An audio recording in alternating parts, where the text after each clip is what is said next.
जब मैं शहर की ऊंचाइयों से नीचे देखता हूं, दूर खेतों में एक परछाई दिखती है।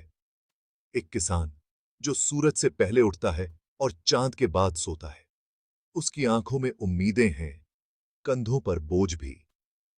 कभी आसमान दगा दे जाता है, कभी जमीन प्यासी रह जाती है और बाजार उसकी मेहनत की कद्र नहीं करता।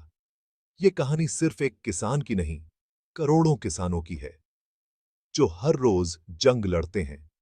हथियार हल और बीज, दुश्मन सूखा, बाढ़ और टूटती उम्मीदें।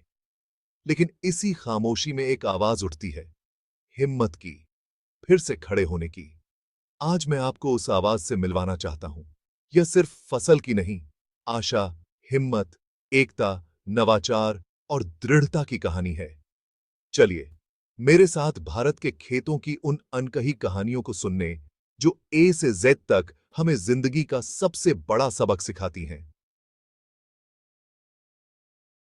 हर किसान की कहानी एक छोटे से सपने से शुरू होती है। इस बार फसल अच्छी होगी तो बिटिया की पढ़ाई, घर की मरम्मत, मां के लिए साड़ी, पिताजी के लिए शॉल। वो जब बीज बोता है तो अपनी सारी उम्मीदें उस मिट्टी में रोप देता है।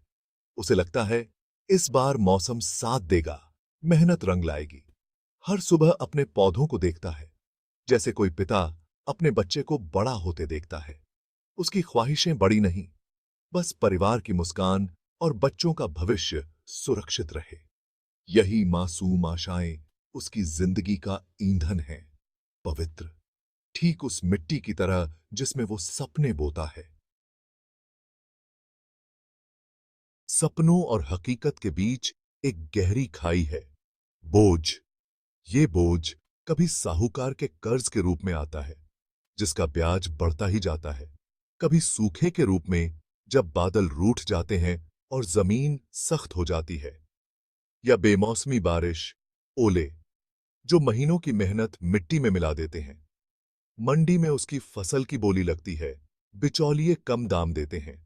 उसके पसीने की कीमत कुछ नोटों में सिमट जाती है, जो कर्ज चुकाने के लिए भी काफी नहीं। ये अदृश्य बोझ उसकी कमर तोड़ देता है और वो अपने ही सपनों के मलबे के नीचे दबने लगता है। जब बोझ हद से बढ़ जाता है तो वो संकट बन जाता है, दरवाजा तोड़कर अंदर घुसता है। फसल की बर्बादी सिर्फ आर्थिक नहीं, भावनात्मक तबाही है। खेत वीरान, घर में अनाज खत्म, बच्चों की भूखी आंखें सवाल पूछती हैं। पानी का संकट आग में घी का काम करता है। कुएं सूख चुके, नदियां नाले बन गईं। हर सुबह एक नई चुनौती, जिंदगी सिर्फ जिंदा रहने की लड़ाई बन जाती है। ऐसे में किसान खुद को अकेला महसूस करता है, या तो टूट जाता है या फौलाद बन जाता है। लेकिन रात चाहे जितनी काली हो, सुबह जरूर होती है। संकट की इसी रात में किसान के भीतर दृढ़ निश्चय की चिंगारी फूटती है। मैं हार नहीं मानूंगा। वो अपने बिखरे सपनों को समेटता है, हल उठाता है और फिर से खेत में उतरता है। साहूकार का कर्ज, मौसम की अनिश्चितता, बाजार की बेरुखी, सबका सामना करता है। गिरना हार नहीं, गिरकर पड़े रहना हार है। वो फिर उठता है। उसके पसीने की हर बूंद उसके दृढ़ निश्चय का सबूत है। ये लड़ाई हौसले से लड़ी जाती है। दृढ़ निश्चय एक पल का फैसला है, लेकिन सहनशीलता उम्र भर की साधना। बार बार असफलता के बाद भी हर सुबह उम्मीद के साथ उठना, यही सहनशीलता है। पतझड़ के बाद बसंत, चट्टान चीर कर उगता पौधा। प्रकृति से वो यही सीखता है।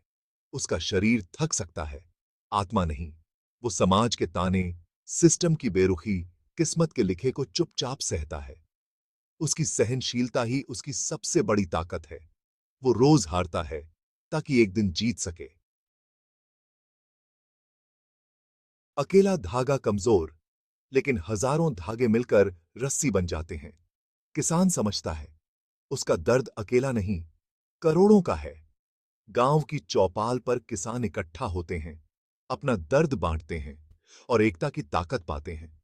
वो मिलकर फैसला करते हैं, अब अकेले नहीं लड़ेंगे, एक दूसरे का सहारा बनेंगे। ये एकता गांव से जिले, जिले से राज्य तक फैलती है। संगठन, समितियां बनती हैं। जब हजारों किसान एक साथ खड़े होते हैं तो सिस्टम भी उनकी आवाज सुनने पर मजबूर हो जाता है। जब पुराने रास्ते बंद हो जाते हैं, किसान नए रास्ते बनाता है। जमीनी नवाचार। विदर्भ के रमणत ने सूखे में मिलेट्स उगाने का फैसला किया। जब सबने मजाक उड़ाया, कम पानी में भी उसकी फसल लहलहाई। गांव वालों की आंखें खुल गईं। अगले साल और किसान जुड़ गए। बीज बैंक बनाया, मिलकर मदद की। कुछ ही सालों में गांव की तस्वीर बदल गई। बंजर जमीन उपजाऊ बन गई। ये छोटा सा नवाचार पूरे समुदाय को आत्मनिर्भर बना गया। भारत की मिट्टी में वीर भी पैदा होते हैं, जैसे कर्नाटक के महालिंग नाइक, टनल मैन। बंजर पहाड़ी, पानी का नामो निशान नहीं। लोगों ने कहा, यहां कुछ नहीं उग सकता। महालिंग नाइक ने अकेले पहाड़ी में सुरंग खोदना शुरू किया। बार बार असफल हुए, लेकिन हिम्मत नहीं हारी। 7वीं कोशिश में चट्टान से पानी की धार फूट पड़ी। उनकी जमीन हरे भरे खेत में बदल गई। उनकी इसी वीरता के लिए उन्हें पद्मश्री से सम्मानित किया गया। जब हिम्मत और नया सोच मिलते हैं तो चमत्कार होते हैं। बाराबंकी के रामशरण वर्मा ने पारंपरिक खेती छोड़ टिश्यू कल्चर से केले की खेती शुरू की। लोगों ने मना किया, लेकिन उन्होंने जोखिम उठाया। नई तकनीक, ड्रिप इरिगेशन, नतीजा कई गुना मुनाफा। उनकी सफलता से हजारों किसान प्रेरित हुए। बाराबंकी केले का केंद्र बन गया। सही दिशा में उठाया गया एक कदम पूरी किस्मत बदल सकता है। कभी कभी खेत के साथ साथ अपने हक के लिए सड़क पर भी उतरना पड़ता है। 2020-21 का किसान आंदोलन, नए कृषि कानूनों के खिलाफ लाखों किसान दिल्ली की सीमाओं पर डटे। कड़कड़ाती ठंड, बारिश, धूप, कोई मौसम उनके इरादे नहीं डिगा सका। उन्होंने लंगर चलाए, एक दूसरे का ख्याल रखा, शांतिपूर्ण प्रदर्शन किया। यह सिर्फ कानूनों की नहीं, सम्मान और अस्तित्व की लड़ाई थी। 1 साल से ज्यादा चले इस आंदोलन ने दिखा दिया, एकजुट किसान की आवाज अनसुनी नहीं की जा सकती। किसान का दिल धरती की तरह है, सबसे सब कुछ लेने के बाद भी देना नहीं छोड़ता। पंजाब के किसानों की मिट्टी दी सेवा मुहिम इसका उदाहरण है। केरल में बाढ़ आई तो पंजाब के किसानों ने हजारों क्विंटल अनाज भेजा। कोरोना में हाईवे पर लंगर लगाकर भूखे मजदूरों को खाना खिलाया। सेवा, दया, भाईचारा, ये उनके खून में है। किसान का संघर्ष सिर्फ अपने लिए नहीं, पूरे समाज के लिए है। नेतृत्व पद का मोहताज नहीं, काम से रास्ता दिखाने वाला ही असली लीडर है। बिहार की यमुना कुमारी जी, महिला किसान, दोहरी चुनौतियां, लेकिन हार नहीं मानी। पानी की कमी में ड्रिप सिंचाई, जैविक खेती अपनाई, कम लागत, बेहतर फसल। शुरू में लोग हंसे, लेकिन नतीजे देखकर महिलाएं जुड़ने लगीं। महिला किसान समूह बना, गांव में बदलाव आया। यमुना जी आज सैकड़ों महिलाओं के लिए प्रेरणा हैं, एक सच्ची लीडर। समाधान कभी कभी हमारे सामने होता है। मिलेट्स यानी मोटा अनाज। महाराष्ट्र के कराड़ में किसानों ने गन्ने की जगह मिलेट्स उगाने का आंदोलन शुरू किया। कम पानी, कम केमिकल, मिट्टी फिर उपजाऊ हो गई। 3000 किसान, 2000 एकड़ में मिलेट्स। आय भी बढ़ी। प्रोसेसिंग यूनिट्स लगाईं, बाजार में नए प्रोडक्ट्स बेचे। अपनी जड़ों की ओर लौटना, विज्ञान से जोड़ना, यही टिकाऊ भविष्य है। ये थी ए से झेड़ तक किसान की हिम्मत की कहानी। दर्द से शुरू, दृढ़ता पर खत्म। अकेला किसान बोझ से दबता है, एकता उसे ऊपर खींचती है। रमणत, महालिंग नाइक, रामशरण वर्मा जैसे वीरों ने नवाचार से तकदीर बदल दी।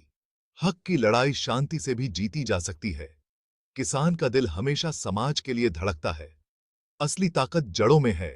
जब तक हम मिट्टी से जुड़े हैं, कोई तूफान उखाड़ नहीं सकता। अगली बार जब आप रोटी खाएं, उस किसान को याद करें, उसकी हिम्मत, हम सबके लिए प्रेरणा है। जय हिंद।